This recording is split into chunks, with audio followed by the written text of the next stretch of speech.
जी अस्सलाम वालेकुम रहमतुल्लाहि व बरकातुहू। आज एक बड़ा दिन। आज चीफ जस्टिस उमर अता बंदयाल समेत 3 रुकनी बेंच समाअत करेगा 2 सूबों की इलेक्शन के हवाले से। आज तुहीने अदालत लगेगी शहबाज शरीफ एंड कंपनी पर या तुहीने पार्लियामेंट लगाएंगे शहबाज शरीफ एंड कंपनी। आज चीफ जस्टिस मतलब आइन और कानून की हुक्मरानी का दिन होगा या वजीर आजम एंड कंपनी मतलब धौंस और धांधली का राज शुरू होगा। आज लड़ाई बढ़ेगी या बीच का रास्ता निकलेगा। आज साजिश कामयाब होगी या साजिश नाकाम होगी। आज ये बदतरीन मुआशी बहरान में, बदतरीन सियासी बहरान में, बदतरीन आईनी बहरान में, बदतरीन अदालती बहरान में घिरा मुल्क आज मजीद बहरानों में घिर जाएगा या कोई रास्ता निकल आएगा। आज का दिन बहुत अहम है। आज सिर्फ पाकिस्तान तहरीक-ए-इंसाफ, इमरान खान या इलेक्शन का दिन नहीं है। आज ये तय होना है कि इस मुल्क में आइन और कानून की हुक्मरानी है या सिसिलियन माफिया और गॉडफादरों का राज होगा। आज ये तय होगा कि इस मुल्क ने आइन और कानून पर चलना है या एक नया चोर रास्ता और नई पतली गली इसमें से नमूदार होगी और जिस पर चलकर आइंदा कोई भी इलेक्शन से भाग सकेगा। एक जाली, अधूरी और गैर इखलाकी पार्लियामेंट को सुप्रीम कोर्ट से लड़ा सकेगा और चीफ जस्टिस और 3 रुकनी बेंच के खिलाफ बाकायदा मुनज्जम मुहिम चलाकर उनके खानदानों की ऑडियोज रिलीज करके उनसे इस्तीफों के मुतालबे करके उनको उनके खिलाफ रेफरेंस लाकर उनको ओहदे से हटाने की साजिशें आइंदा भी होती रहेंगी या आज खत्म हो जाएंगी। आज 24 करोड़ के इस मुल्क जिसका नाम है इस्लामी जमहूरिया पाकिस्तान, जिसमें ना इस्लाम का असल इस्लाम का कोई शायबा है ना असल जमहूरियत का कोई शायबा है। इस मुल्क ने किस तरफ जाना है? बनाना रिपब्लिक की तरफ, अनारकी की तरफ, तसादम की तरफ, घिराव जलाओ की तरफ, मजीद अदम इस्तेकाम की तरफ या एक तरक्की की तरफ, खुशहाली की तरफ, आइन की तरफ, कानून की तरफ? आज यह तय होगा। ये आज पता चलेगा कि ये सिसिलियन माफिया और गॉड फादर्स क्या इतने ताकतवर हैं कि आइन भी इनके घर की लौंडी, सुप्रीम कोर्ट के फैसले भी इनकी नजर में कुछ नहीं, जमहूरियत भी इनके चंद वजूदों में सिमटी हुई, सिविलियन बालादस्ती का मतलब इनकी अपनी बालादस्ती, वोट को इज्जत दो का मतलब इनके अपने वोटों को इनको इज्जत दो और वोट को इज्जत दो मगर वोटर को जिल्लत दो। आज ये तय होगा। इसमें तो कोई शक नहीं ना कि आइन में लिखा हुआ है कि 2 असेंबलियां जब या कोई असेंबली भी जब टूटे तो 90 दिन के अंदर इंतखाबात होने हैं। इसमें भी कोई शक नहीं कि पीडीएम वाले, ये हुक्मरान इत्तेहाद, ये शहबाज शरीफ, ये नवाज शरीफ, ये मरियम नवाज, ये बिलावल भुट्टो, ये मौलाना, ये आसिफ जरदारी कल तक कहते थे कि इमरान खान का मैंडेट और इमरान खान की असेंबलियां जाली और चुल्लूज़दा। और इसमें भी कोई शक नहीं, ये कल कहते थे कि इमरान खान अगर तुम इलेक्शन चाहते हो तो दोनों सूबाई असेंबलियां तोड़ दो। इसमें भी कोई शक नहीं कि पीडीएम मतलब हुक्मरान इत्तेहाद इलेक्शन से भाग रहा है, इलेक्शन नहीं करवाना चाह रहा। इसमें भी कोई शक नहीं कि ये सियासी बहरान, ये आईनी बहरान, ये अदालती बहरान, ये मुआशी बहरान और ये सुप्रीम कोर्ट की तकसीम, ये हुक्मरान इत्तेहाद, इलेक्शन कमीशन और गवर्नर्स की पैदा करता है। इसमें भी कोई शक नहीं कि पीडीएम वाले कल तक कह रहे थे कि इमरान खान सियासतदान बनो, पार्लियामेंट में वापस आओ। और उसके बाद जब इमरान खान और तहरीक-ए-इंसाफ पार्लियामेंट में वापस उन्होंने आना चाहा तो स्पीकर राजा परवेज अशरफ, जिनको मुस्लिम लीग नून वाले कल तक राजा रेंटल कहते थे, उन परवेज अशरफ साहब ने धड़ाधड़ इस्तीफे मंजूर किए और फिर आज भी यानी गुज़श्ता रोज भी पार्लियामेंट में तहरीक इंसाफ वालों ने आने की कोशिश की और उनको नहीं आने दिया गया। और इसमें भी कोई शक नहीं कि वजीर दाखिला कह चुके हैं, बल्कि पीडीएम की, बल्कि मुस्लिम लीग नून की तर्जमानी कर चुके हैं कि या इमरान खान रहेगा या हम रहेंगे, या उसकी सियासत रहेगी या हमारी सियासत रहेगी, या वो कत्ल होगा या हम कत्ल होंगे। और इसमें भी कोई शक नहीं कि पीडीएम दबे लफ्जों में नहीं, खुलेआम कह रहे हैं कि अगर इमरान खान तुम्हारा रवैया ये रहा तो फिर भूल जाओ 8 अक्टूबर में भी इलेक्शन होंगे या नहीं होंगे। और चीफ जस्टिस ने इसको अपनी समात में भी ये रिमार्क्स दिए कि अब तो वुजरा टीवी पे भी कहते हैं कि 8 अक्टूबर को भी इलेक्शन नहीं होंगे। इसमें भी कोई शक नहीं कि ये जो इलेक्शन कमीशन गैर जानबदार नहीं रहा, ये जानबदार हो चुका है। इलेक्शन कमीशन के बारे में सुप्रीम कोर्ट कह चुकी है कि इलेक्शन कमीशन सब काम कर रहा है सिवाय उसके जो उसके अपने काम है, अपने काम के अलावा सारे काम कर रहा है। और सुप्रीम कोर्ट के फैसले में है कि इलेक्शन कमीशन गैर आईनी काम कर चुका है, गैर कानूनी काम कर चुका है और अपने इख्तियार से तजावुज कर चुका है। इसमें भी कोई शक नहीं कि गवर्नर केपी गैर आईनी खिलाफ वर्जी के मुर्तकिब हुए, ये सुप्रीम कोर्ट ने कहा है। इसमें भी कोई शक नहीं कि इस वक्त मुल्क में आइन की बात नहीं मानी जा रही, सुप्रीम कोर्ट की बात नहीं मानी जा रही, इलेक्शन से भागा जा रहा है, अपोजिशन को कुचला जा रहा है और लेवल प्लेइंग फील्ड तराजू के पलड़े एक करो और इंतखाब से पहले बहुत कुछ होना बाकी है कि आड़ में सब आइन कानून सुप्रीम कोर्ट जमहूरियत को रौंदा जा रहा है। और इसमें भी कोई शक नहीं कि इस सारी लड़ाई, सारी मुहाजराई, सारे झगड़ों की वजह यह है कि आज अगर इलेक्शन हो तो इमरान खान जीत जाएगा और ये हार जाएंगे।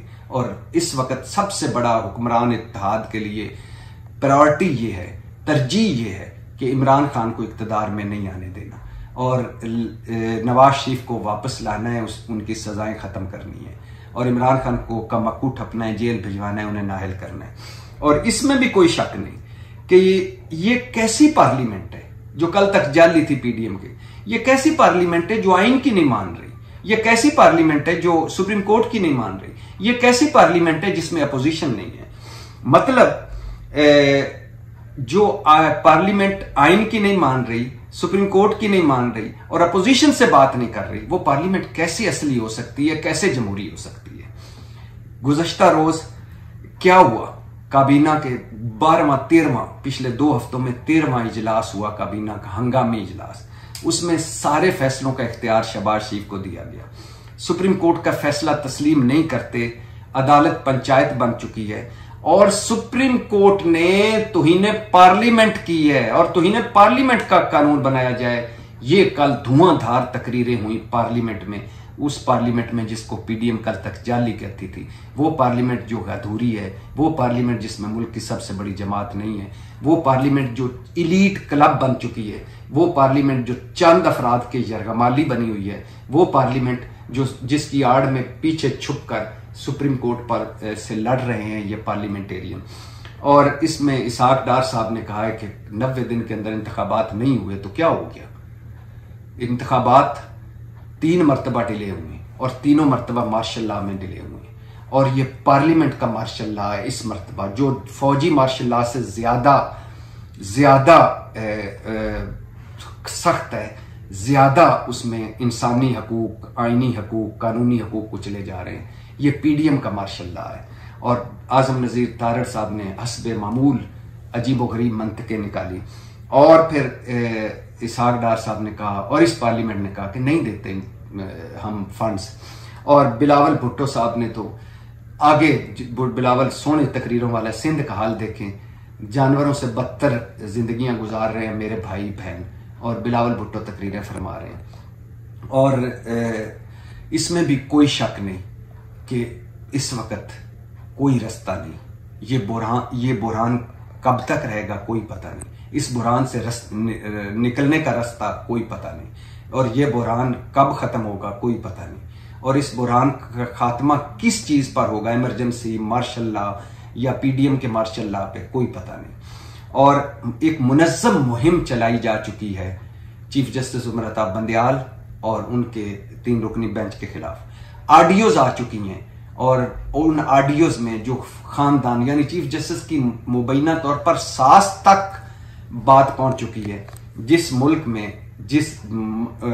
में लड़ाई औरतों के जरिए लड़ी जाए वो ठीक कहावत है कि उसमें लगता है मर्दानगी खत्म हो गई है या मर्दों की लड़ाई खत्म हो गई है, अब ये औरतों के कंधों पर बंदूकें रख के लड़ाइयां लड़ी जा रही हैं। और इसमें भी कोई शक नहीं कि पार्लियामेंट के पीछे छुपकर हुक्मरान इत्तेहाद, शहबाज शरीफ एंड कंपनी चीफ जस्टिस और उनके 3 रुकनी बेंच के खिलाफ एक साजिश कर रहे हैं। और आज कल खबरें थी कि इस्तेहकाक कमेटी कौमी असम्बली की जो है उसमें 3 अहम शख्सियात को बुलाए जाने का इम्कान है। वो 3 अहम शख्सियात कौन है ये आप जानते हैं। वही 3 अहम शख्सियात जिनसे पार्लियामेंट को तकलीफ है, वही 3 अहम शख्सियात जो कहती हैं कि आइन कहता है 90 दिन के अंदर इंतखाबात करवाओ, वही 3 शख्सियात जिनके फैसले नहीं माने जा रहे।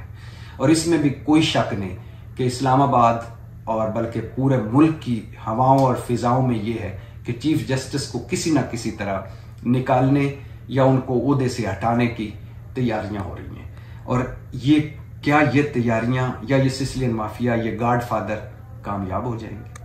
क्या आइन और कानून नाकाम हो जाएगा? आज ये भी याद रखें, ये मकाफाते अमल है। इमरान खान साहब का दौर था तो वो उनके जो कुछ गैर कानूनी, गैर आइनी या इंतकामी कार्रवाइयां थी तो हम उस वक्त कहते थे इमरान खान साहब ये मकाफाते अमल है, ये भुगतना पड़ेगा।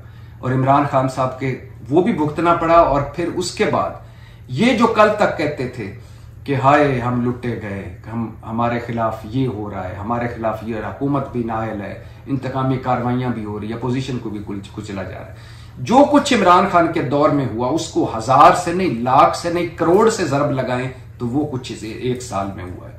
इंतकामी कार्रवाइयां, जाली झूठे मुकदमे, महंगाई, बेरोजगारी, गुर्बत और पता नहीं क्या कुछ।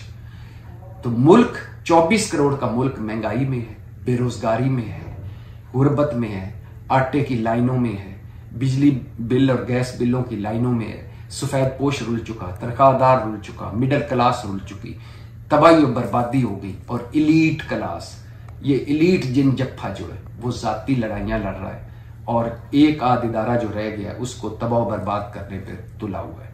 इस वक्त मुल्क में कोई आइन नहीं है, कोई अदलिया की हुक्मरानी नहीं है, कोई आइन और कानून की हुक्मरानी नहीं है। ये आइन की 50 साल मजाक देखें इस कौम के साथ कि एक तरफ आइन की गोल्डन जुबली मनाई जा रही है, दूसरी तरफ आइन का खिलवाड़ किया जा रहा है, आइन से मजाक उड़ाया जा रहा है। एक तरफ जश्न आइन, दूसरी तरफ जनाजा आइन। तो और याद रखें, आज अगर पीडीएम ने इलेक्शन नहीं करवाए तो जो रास्ते वो निकाल रहे हैं, चोर रास्ते और पतली गलियां, इस पर खैर से कल अगली हुकूमत आकर इन्हीं रास्तों पे चलेगी और इस पीडीएम को भुगतना पड़ेगा। आज का दिन बहुत अहम है।